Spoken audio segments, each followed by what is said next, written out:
It looks like that was the one. That one's preparing to live stream the meeting. So All right, let's see how this goes. All right, you're live. we're live. All right, cool. Let me get this going. Here we go. Oh, got to turn off the YouTube volume. That's going to annoy me. All right, guys.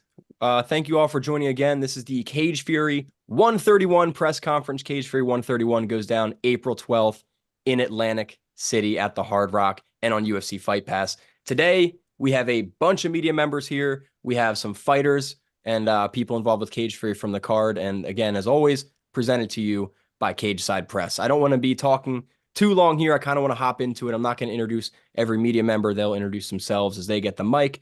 But I do want to introduce all of our fighters. And before I do so, let me just remind media members, let's try to keep it to one, maybe two questions per fighter. At the end, if there's still more time, we can always circle back and ask more questions. So without further ado, let's meet the fighters. Fighting in the co-main event of CFFC 131 for the interim lightweight title, my man Robert Varicchio and Marquez Forrest going at it in a great fight. We'll talk to both those guys soon. Another pair of fighters we have on the card, the feature prelim fight, CJ Lafragola and Kevin Pease. Thank you both for joining us. We couldn't get his opponent, but we got Eric Nighttime Nolan to be our featured fighter for the press conference. And then we always have a special guest. So today we brought on front office member of CFFC and former UFC fighter Miranda Granger to join the call. So a great panel of fighters and guests. It's going to be an awesome half hour here. So again, thank you all for joining. I'm Jake Noecker, and I'm going to kick some questions off to each of the fighters, and then I will pass it to our media members. So I'm going to start with Rob. Rob, we've talked many times before, man. Last time we talked, it was actually right outside of the cage after your big win. And you said, Jake, I said, what's next? You said, Jake, either the title fight or the UFC. You got your title fight. So one, how good does that feel? And two, UFC still next? Is that the plan? Yeah, first of all, it feels amazing to get what I asked for. I mean, that's the plan, but I'm not looking past my opponent. My opponent's very skilled. So I'm looking at him as as a huge challenge in my career. And then, if all goes well, then we'll see where it goes after the fight's over. And then Marquez taking on Rob. I've never talked to you before, so it's nice to meet you. Thank you for joining us. But I did see your absolute war with Nick Caracappa, and you're a very exciting fighter, a wrecking force in Cage Fury, undefeated. So how do you like this matchup for, in my opinion, a well-deserving title fight? I love it, man. I think it's gonna be more entertaining actually. Robert's very skillful and he trains with Burgos. I train with Billy Q. I don't know if you guys seen that fight, so I expect it to be a banger. I think that we had the potential to be main event as well. So I think it's gonna be a great fight. I like Oh, this guy. absolutely. He's smart. I like this guy. Good. I like the polite banner. It always makes me feel a little more comfortable than the unpolite banner. So I'm excited for this fight too, guys. It's going to be a good one and could very well be main event on any card as well. And I want to kick it now to the feature prelim. CJ, also someone who I've talked to many a times and I've seen fight many a time. Something I notice after every fight, or even during every fight, before every fight, is the crowd bump you get, man. You're a hometown favorite every time. You sell out the Hard Rock. It's not going to be any different this time around. So, like, what does that energy do to you inside the cage? Yeah, man, I'm all about comfort, having that home team. If you can take advantage of it, take advantage of it. Even going down to Tampa the one time, I had a good little crowd with me, and it's just it goes to show to the people that support me. I always fuel off their energy, and anytime I can take advantage of that, you got to take advantage of that. You got a tough opponent coming up, and you got to be ready to scrap. But it helps having an army behind you. So I can't thank my supporters enough for helping me, sell out. I don't know if we're sold out fully yet in the CFFC event, but I know they always come damn close to it, and I look forward to just having a war and putting on a show for them in front of my friends and family. And then, Kevin, this is also our first time talking. Something I noticed off the bat, which everyone watching will see in a second. I love the aura. I also love the aura and all the fights I've seen of yours. So, does fighting behind enemy lines get to you at all? And how do you feel about this CJ matchup? Like I said in my last post-fight press conference, it doesn't matter where I fight. The moon, Antarctica, his backyard, my backyard. the champ is coming and he's going to show up and put on a show April 12th. And New Jersey's not going to forget this. Love it, man. I'm excited for this fight too. And then moving on to our featured fighter, Eric Nighttime Nolan. Eric, we talked a couple weeks ago, and I want to ask you a question I asked you then because I feel like people really, I love the answer. I want people to hear the answer. If it's changed, no worries. It's not scripted or anything, but I just want to talk about your mindset going into this fight, coming off of a loss with such close scorecards. Like, how are you feeling going into this fight? Because when we talked, I got the impression you were a little more hungry, a little more mean, like you were talking about a knockout. So just tell me about the mindset.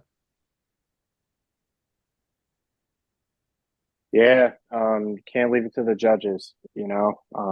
Like I said, I thought I did enough to get the win, but scorecards didn't go my way. But now I have something to prove, you know. I'm not a 4-3 fighter. That's where I'm at right now, but I know I'm way better than that. I've been training my ass off, and I am going to get the knockout. Excited to see it, man. Excited to see it. And then last from me, we're going to head to our special guest, Miranda Granger. Miranda, always a pleasure talking. Something I'm curious about to get, a little insider perspective. Tell me about this card. Because from my perspective, this is one of the biggest cards Cage Fury's ever put on. 3 title fights at the moment. It's insane. So what can fans expect on April 12th? Fans can expect probably one of the best cards that we'll ever put on. I think as a team, we had a really hard time even deciding what was going to be prelims and what was going to be main event, just because I think every single fight on this card could be co-main event, main event quality. So I'm really excited, and it's been great. I love all the guys on this card, so I'm excited to see what they do. And then I have one more while I have you. Aside from you posting, sourdough and Cage Fury stuff on your story, you also post a lot of training stuff, and I feel like you've been amping it up lately. We ever going to see you fight again? Is that a possibility? We'll see. It's not completely out of the realm. I gave Rob a couple opponents and I told him that if he could get these opponents, I would be willing to consider it again. So not completely out of the question, but yes, I have been training a lot more. Well, as long as I'm not on that list, that excites me a lot. So I am now going to throw it to our media guys. And there's no favoritism. There's no order. It's literally the order. You're on my Zoom screen. Again, try to keep it to 3 to 5, 4 to 5 questions, something like that. If we have time, we'll go back through. But Jason, my man, why don't you introduce yourself, your publication, and then get the cracking. Hello, everyone. I'm Jason Hagholm. I'm kind of rolling here solo on this one, but I've been a big fan with CFFC for about 5 years now, really, since the transition over to UFC Fight Pass. First question, honestly, for you, Miranda. We just saw the news yesterday that Frank Wells had to pull out of the interim featherweight title fight. So what does that mean? Obviously, he wants to get that fight rebooked for June, July. Is that a possibility, or is CFFC going to move on and just have the full a new opponent, or with the featherweight champion defending his belt later on this year? I don't believe that contracts have been signed for this specific fight, but I do know that we have found a replacement for Anthony DeLemmy's fight, so that should be announced soon. And as far as Frank Wells getting another fight, I mean, yeah, Frank will definitely be fighting for us soon. I'm not 100% sure what happened or the details of all of that, but like I do know that we will be getting Frank back on the card soon. Also, sorry, my daughter is like having a little bit of a meltdown, so I'm going to attend to that really quick. No worries. Okay. Marquez, obviously you said you train with Billy Q. What's the biggest thing you've learned from Billy training with him?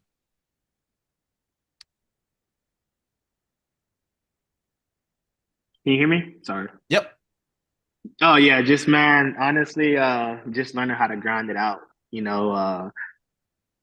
has a gas tank that's just unbelievable. He keeps pressing forward, keep moving forward, it doesn't go down. Like, he just a straightforward guy.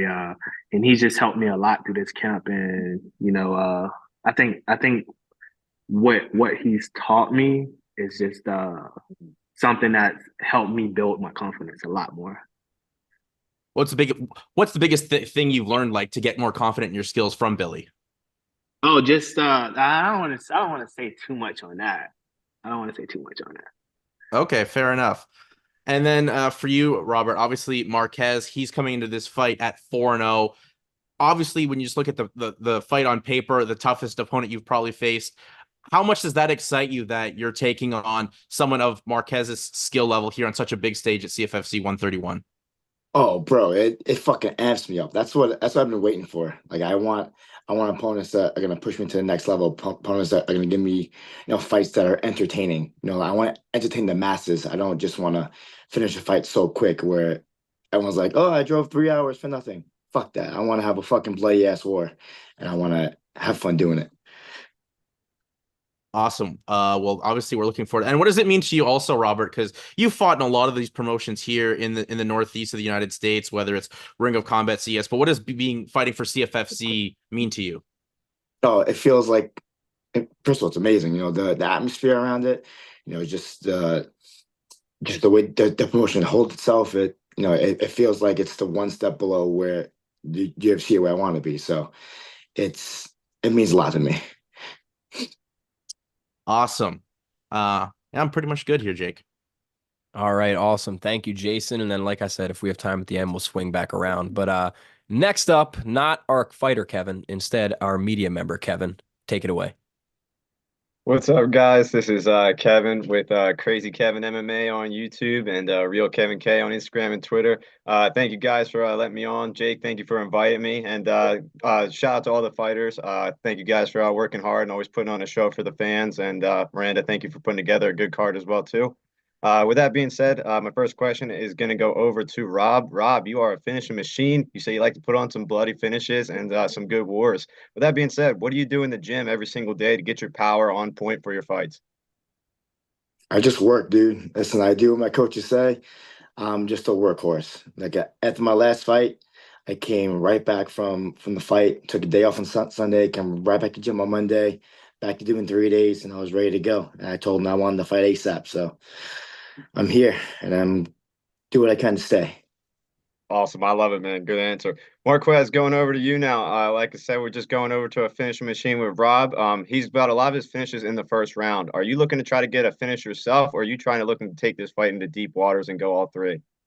I want it to be entertaining. I mean, if the finish is there, I want to go for it. But the way from what I've seen, he's going to be skillful. So I trust in my skills. But again, I think that it's going to be a war, and that's what I Let's expect. get That's it, what I've baby. been the way I've been training. That's the way I'm going into this fight. Like I expect it to be like that.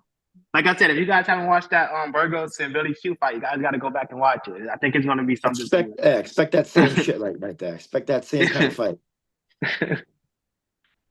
Oh yeah, guys, this is definitely gonna be a good one, guys. I'm looking forward to this one for sure. I got one last question for you, Christian. This one's going to you. Loving the CM Punk shirt, man. WrestleMania is coming up, and with that being said, with WrestleMania, if you have one fighter you could pick as you're walking down to the arena, who would you pick?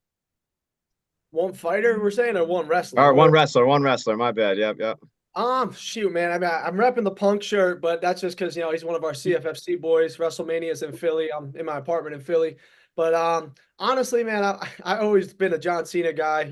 Can't see me kind of thing. I just love his whole aura.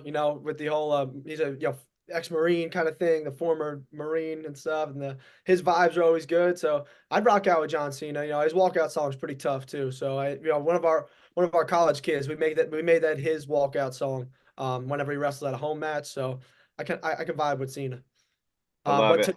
I got the Rock over Cody Rhodes, so I'm just throwing it out there. That tonight or tomorrow. I got to double check the schedule, but I know it's one of the main events. So what you got with Roman and Cody then? I got to stick with the family, right? The bloodline right there. Reigns and the Rock, they're a squad there, so I stick with that side of the family there. I love it. Awesome. And fighters, good luck once again. And Jake, once again thank you once again for inviting me on. That's it for me. Oh, of course, man. Kevin, you rock. Thank you. And we can throw it back at the end, too, when we have some more time. And Liam, I'm going to throw it to you in a second. But before I do, Kevin, just because you haven't had a question thrown your way in a minute, I do want to ask you because I haven't been following your career the entire time, but I've been following it for, I guess, the better part of a year now. And I'm looking at your Tapology. You're a submission hunter, man. Going up against CJ. CJ, I mean, your Zoom name is Christian Lafergola, Drexel Wrestling. It's no secret you like to wrestle. So, Kevin, do you see this fight hitting the ground? And how do you think BJJ goes up against wrestling and vice versa? I like to live by or fight like the Bruce Lee motto, be like water. So a lot of guys I've competed against, I'm levels above in the submission, the grappling, the wrestling game. But depending upon the opponent, what comes out needs to come out. So I'm sure CJ is going to come and do what he does. And based off that, you'll see a whole new skill set, or maybe you'll see the same old, same old. And then CJ, same to you, man. Like, does this fight hit the ground? Like, how does the wrestling carry over against the BJJ, vice versa? What are your thoughts? Look, I mean, like Kev actually just said, I can rebuttal that, man. It brings the best out of the guys. So wherever it goes, it goes. I know where my game plan is. I know what I like to do. But it doesn't mean I can't do other things as well. So I mean, like I said, I think it makes for an interesting fight. I mean, that's why we take fights like this. He's 4-0, tough opponent. And if you want to make jumps in this game, you got to take them tough fights. And actually, conveniently, I'm sitting at my desk and I got the same shades. So I like your swag there, buddy. So I gotta match that energy. I like that. I love it. I love it. Kevin, do you like the shades at least? Can we get an agreement there? I only like them if they're Neve and Eyewear sponsored shades. We have a partnership with Killcliff FC, Neve and Eyewear. These are the best shades in the game. This is what the champions wear. If you don't have them, it might be the Walmart or Target brand. CJ, are they Walmart? No, they're actually Oakley's, but hey, man, I'm always down to try a new drip out. All right. Well, after the fight, you guys can exchange that information and get the sunglasses on point. But Liam, sorry to keep you waiting, my man. Take it away. Nah, all good, man. Yeah, appreciate you having me on here. First off, good luck to everybody next week. I just got two questions here, one for Rob and one for Marquez for this banger of a co-main here. We got two undefeated guys coming up. For Rob, after this, I know you said, talked to Jake earlier, your goal was UFC or the title. You got this title shot coming up here. After beating a guy like Marquez and getting that belt, you think you'd be on the radar for contender series or? I mean, I hope so. I mean, I feel like that's definitely a next step in my career, either that or go right to the show. But if they give me a call for the contender series, I'm taking that call immediately, and I'll be ready for it regardless. So I think I'm definitely on the radar for that for sure. That's awesome, man. Yeah, definitely think so as well. For Marquez, like I said, both two undefeated guys coming into this. Not too many differences, but you do have the experience factor, especially in amateur. Do you think that experience is what's going to be, get you over the top here? To be honest, it should. I mean, I fought I've only tried to take all the tough fights. I've never said no to a fight. So I've always tried to push myself. I've always tried to take whatever fight I took, the 4-day notice against Nick, so I'm always trying to push myself to, test my skill set. And I do believe that this is going to be the one. So when I fight him, it's going to let me know where I stand in this division and if I'm ready for that next step. It's awesome, man. And yeah, good luck to you both next week. I appreciate you guys having me on. And yep. That's it. Awesome. Thank you, Liam. Eddie, you got any questions back there? Cageside Press's own. Why you gonna put pressure on me like that, big dog? All right, that's why I'm asking. I didn't say give me questions. I said, do you got any questions? Eddie Law, take it away. Question for Mr. Marquez here. You said that the way you've been training is what you expect the fight to be like, right? I saw a video, I want to say a couple of days ago. You were doing shark tanks, and then the next one was you were just taking shots to something like normal training stuff, right? But and I'm nowhere near your level, obviously. But being a jiu-jitsu competitor myself, shark tanks are the worst day for me in terms of training. Is that something you lean into? Because I mean, if that's the way you're gonna fight, that's something you lean into. Just put yourself in the deepest, darkest waters you can. Absolutely, 100%, 100%. I've trained in Brazil. I've tested myself with those guys at Top Brothers in Brazil. So it's a lot of stuff that I picked up from when I was over there that I brought here.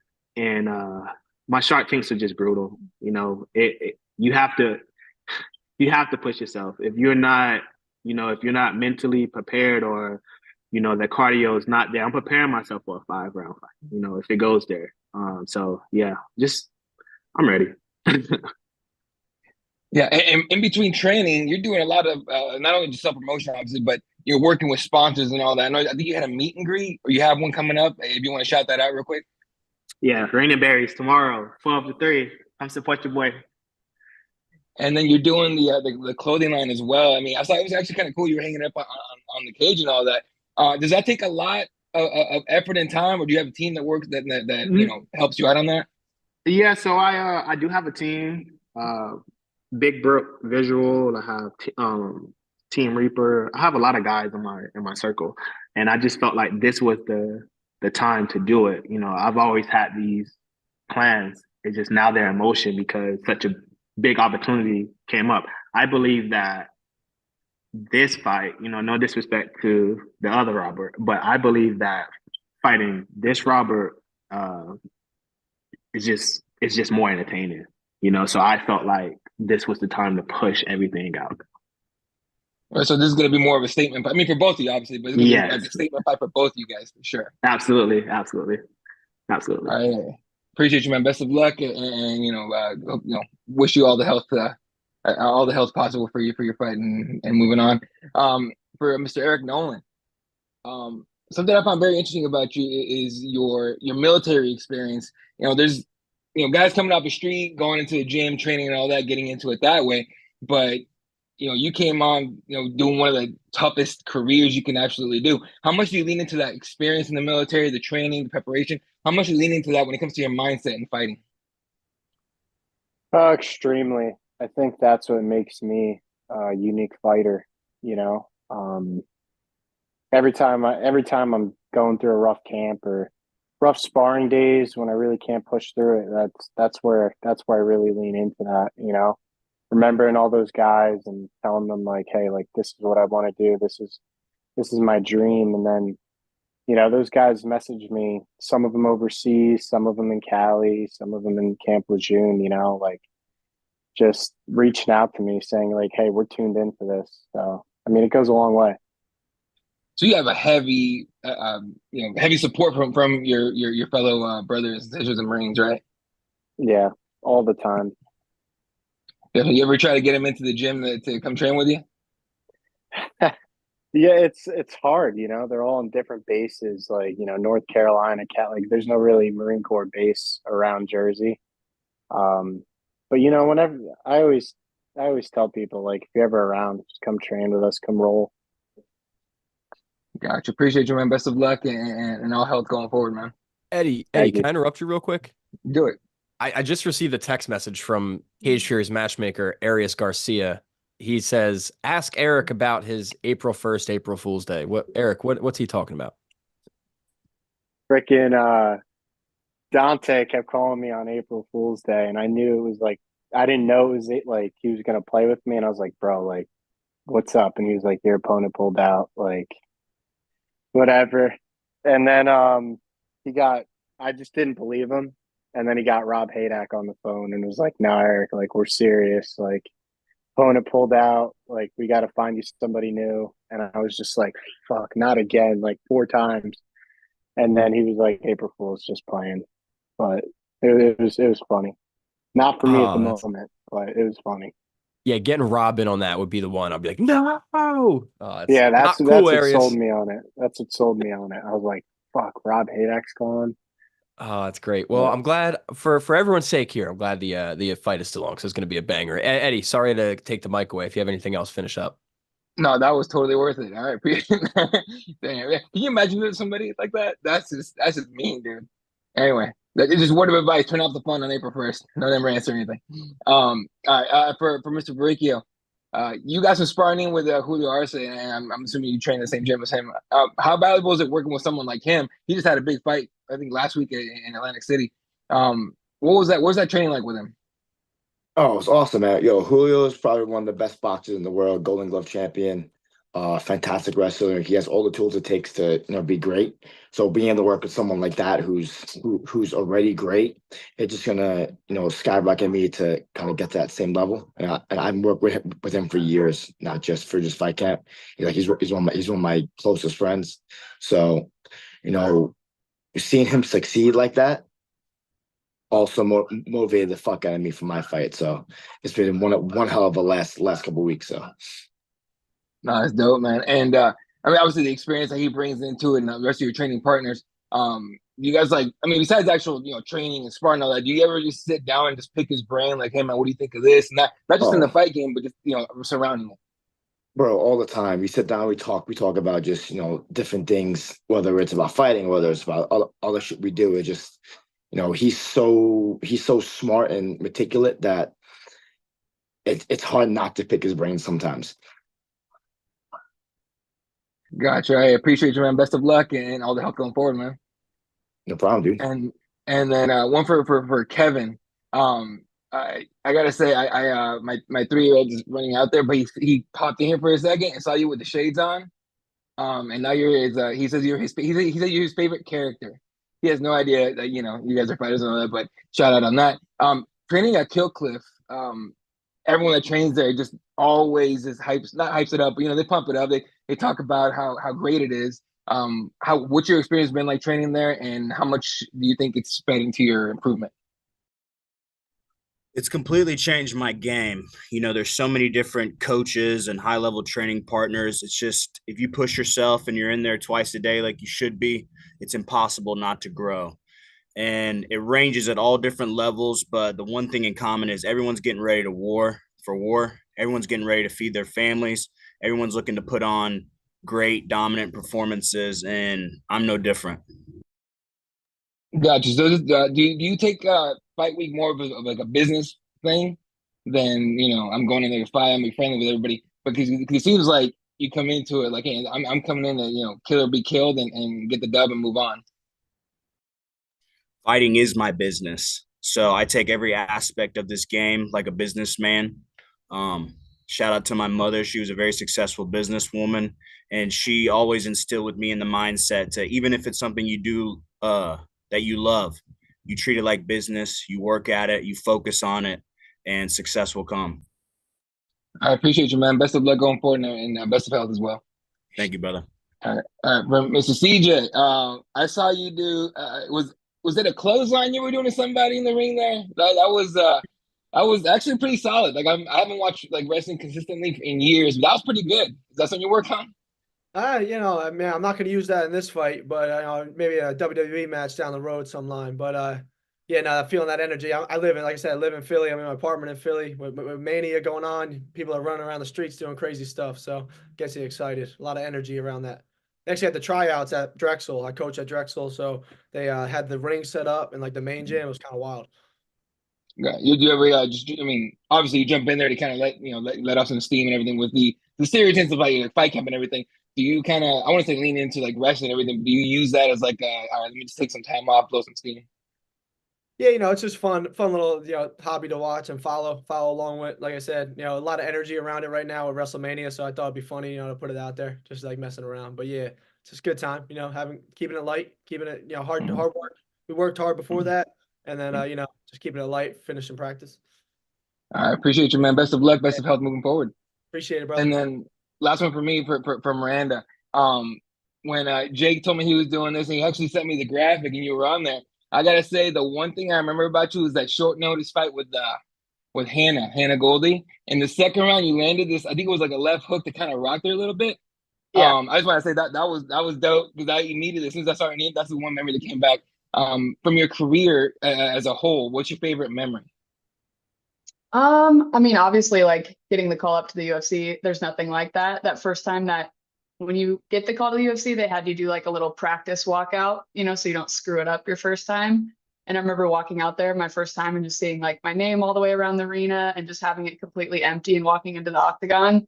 I'd say that was the coolest moment of my fight career. But my favorite fight, that's hard to pick. All of them are so different. All hold like a special place in my heart. Obviously, my first fight in the UFC was great. That left hook actually haunts me because I watch it back and I'm like, I should have gone after it. I didn't realize like how close she was to going out in that moment, but still got the W, so all good.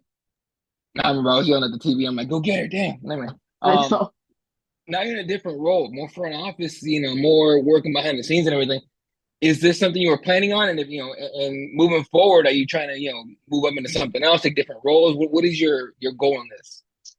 I think for me, like I still really want to be involved in fighting. I had my daughter and then I fought a year later, and it took a lot of time away from, I think, like the motherhood side of things. And for me, it's like really important for me to like show up and be there for her.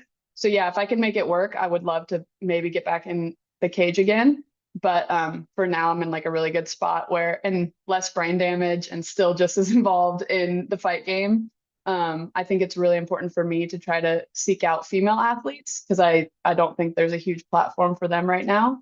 And being able to just be a part of, all these guys that are on here and any fighter that we have at CFFC to get them to that next level and just helping them accomplish, their dreams and all of that stuff has been really, like really, really cool for me. And I love where I'm at. And Rob was my manager like through my fight career and through the UFC. So just to be working with him is pretty cool too. That's awesome to hear, and thanks for being a positive example for females everywhere. As someone that has daughters, I always search for people like yourself to as an example for them. So thank you so much, and yeah, and appreciate everyone on here. Best of luck, best of health to everybody, and that's it for me, Jake. Awesome. Eddie, thank you. Appreciate you spreading the love, dude. So everyone, I just want to give like a 5-minute-ish warning. Again, if you have to leave, feel free. I appreciate all of your time, especially so close to the fight. But I do want to ask, media attendance was a little lower than I wanted today. Doesn't matter because we're all rock stars. But Kevin, Liam, Jason, do either of you guys have one more question? If so, just raise your hand and you can unmute yourself. Jason, go ahead, man. Take it away. Yeah, so Miranda, obviously, you've transitioned from being an active fighter to, the desk side here for CFFC. And one of the biggest things I think for CFFC's growth, in my mind, being a Canadian, was giving Canadians a platform during the pandemic when it was virtually impossible in Canada to fight. And the names that represented Canada in that promotion had success: Jasmine Jasdavicius, Aaron Jeffrey, Tisha Guthrow's thought there. Are you guys looking at bringing in more Canadians in the near future? I would say we're not looking to bring in Canadians. It's actually really, I mean, I found it very, very hard. We have Fatima Klein, who's like our 2-time champion. And there's a lot of women out there who say they will fight anyone until you give them someone's name like Fatima, and then it's really hard to get her match. So it's not that I'm not looking. It's just, it is hard to get. I think at CFFC, we don't do easy fights. It's proof in this card that we're doing right now. So I think it's a weird time in female mixed martial arts to get 2 high level opponents that are at the same record ish to want to fight each other, because I think they're waiting for that next step. So yeah, if there's girls out there that are Canadian and want to come down and fight for the belt or fight for whatever, fight for us, like I am more than willing to work with them and try to help them. Awesome. Yeah. And as well, like, what would you say your day-to-day operations are, Miranda, since making the transition from being active fighter to now this office role for CFFC? So day to day, I mean, I kind of have my hand in everything. Arius is our matchmaker. I try to assist in any way that I can. I live in Washington State, so I'm on the other side of the country. So I know a lot of the fight community in like the PNW. So if we need guys that, we can't find East Coast guys to fill in, like I know a lot of people over here. So I kind of help with that. I help with all of the licensing and that kind of stuff, just getting ready for the cards. And then like day of, I do most of the front of the house stuff. So like tickets, VIP, all of that kind of stuff. And last thing for you, Miranda, obviously we've seen growth with CFFC going to new markets like Mississippi, Tampa. Are there any new markets CFFC is looking forward through the rest of 2024 and beyond? I know we have been looking at some markets. I know like Vegas has been in talks, even like Washington has been in talks, coming over California, this area, because I think there's an untapped market for CFFC. I fought for the CFFC title in California, so we did a California show, so we know it's possible to do one there. But yeah, definitely open to new markets over here. Awesome. And Kevin, just looking up at some of your highlights from your last few fights, I mean, you just get after it. We talked about, you've been having the submission advantage here, but I think your pressure could be a big difference maker. Do you think that's what's going to separate you in this fight to move your record to 5-0? 100%. My pressure is different than anybody else in this weight class or different than anybody else in the company. I've trained with the best coaches you can find, and we just apply in many different ways. It's not just from the wrestling or the striking or this or that. it's just the whole thing is a pressure bubble when you're in there with me, and anyone who competes with me feels it when they get in there. And you say obviously you train at Killcliff. Who are some of the main guys you work with there at Killcliff? I did a lot of work this camp with Vincente Luque, Logan Storley, and Richie Lewis. I'm always in the gym grinding with them. Andre Fialho, Gilbert Burns. Just there's so many guys I can't even name them all. You know, Raheem Forrest back at home, former CFFC champion. You know, you're talking about a scary dude. So all these guys, like I said on my last interview, iron sharpens iron, a friend sharpens a friend. So I have great support system that keep me ready, keep me honest, and keep me ready to perform at the highest levels. And what would you say is the best piece of advice you've got from any one of those guys, especially gearing up for this fight camp against CJ? Patience. Patience is a virtue. CJ, for you, obviously, response here to Kevin talking about his pressure. How do you feel you can handle that? Hey, I mean, I feel like we're gonna fight fire with fire. I'm a pressure guy. He's a pressure guy. What's that create? It creates a great fight. And that's the plan. You know, go in there, expect everything, and just go to war. I mean, it's a best venue for CFFC in my opinion, Atlantic City. And you know, we're gonna top off that undercard, main event of the prelims, I guess if you want to call it. And you know, I feel like we could be a main event of the main event. So I mean, I'm looking forward to it. I'm always here to accept the challenge, and I appreciate the opportunity to, you know, face an opponent like Kevin. And let's let it rock, man. Tired of waiting. You know, training is done. Hard work, Hayes in the barn. Let's just let it fly on Friday. You know, beat the scale. Let it fly on Friday.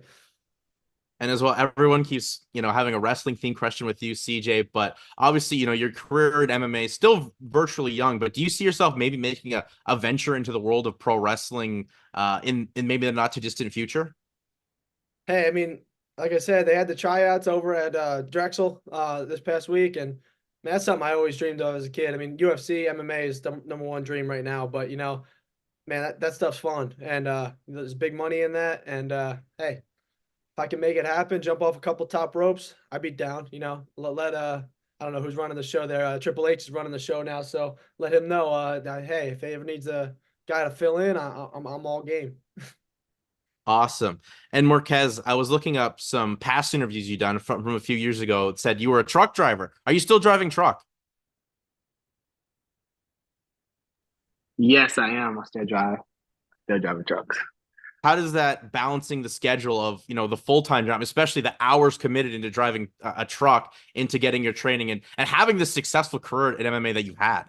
Then you got to have the drive to succeed. And, you know, I created my own schedule, you know, so that I can be able to train more. You know, I want to be able to travel and train at different gyms. And that's what I do. You know, I go to this camp. I've trained at Kaizen. I've trained in Orlando at Fusion with Phil Rowe, Mike Davis, Kaizen with Thor, Champions MMA in Lakeland. Like I mean, I travel, and this is what this is for. Like the money that I make from there allows me to travel and train other places. That's why I went to Brazil last year. You know, I'm always trying to prepare myself and get better and get different looks. So, Awesome. Well, can't wait to see your fight in the co-main event there, Marquez. I know you and Robert are going to tear the house down. I'm good, Jake. Awesome, Jason. Thank you. And then just for time constraints, Kevin, if you have one golden question to any fighter, just one, take it away. If not, you can tell me and I'll keep talking. I got one golden question. It's going to go for my man, Kevin. Kevin, not only are you an exciting fighter in the cage, you're also a must listen on the mic. My question to you is, what message do you have to the welterweights out there, and what message do you have to the UFC? I'm ready for them all. UFC, top 10, top 5, champion, doesn't matter. I'm ready for anybody in this world who can make the weight at 170 and wants to get in the cage with me. And I'm here to take all the gold, make all the money, and inspire my people back at home. We got a lot of talent in Memphis. We got a lot of tough guys who can hang with anybody as well. And I'm just here to show with my opportunity that I'm given to fight up north that, you know, there's a lot of killers down south. Absolutely, Kevin, and best of luck in your future fight. And yeah, great message out there. Good name, brother. Keep it going. My man. And Kevin, if you got one more, go ahead, man. I guess, Kevin, my last question, I guess, would be, you mentioned business is, something you were taught at an early age. How would you like your business to be remembered? I want to be remembered as a dominant fighter, an exciting fighter, an economic, a smart fighter. I want to conquer at multiple different weight classes. I want to be champion, whatever promotion I'm signed to. And I want my highlights to live forever. I watch a lot of film. And when I sit back, I just look at my film and I go, man, I want this type of highlight or this type. And I want to create this in the cage, or I want this moment. So I'm just enjoying the process, enjoying every fight. I'm enjoying being with Cage Fury because they know how to put on a show and bring all the hitters to market. And they brought the best one to New Jersey. Yeah, man, looking forward to it. And yeah, great messages. And thank you again for giving me your time. All right, everybody. I think that is going to do it for our Cage Fury 131 virtual press conference. To all the fighters and Miranda, I want to thank you all for taking the time. Really appreciate it, especially with the weight cuts and the fights next week. Means a lot. Media members, there were a few of us today, but we were strong. We did well. So thank you all for our time. Ladies and gentlemen, for watching. Thank you for joining. This will be posted on the Cageside YouTube page, so you guys can watch all week. I'm sure media members will be posting clips along with fighters. So again, thank you, everybody. This is an insane card on April 12th. I hope everybody watching tunes in. I can't wait to be there. And I will see all of you at weigh-ins. So have a great week. Travel safe to New Jersey.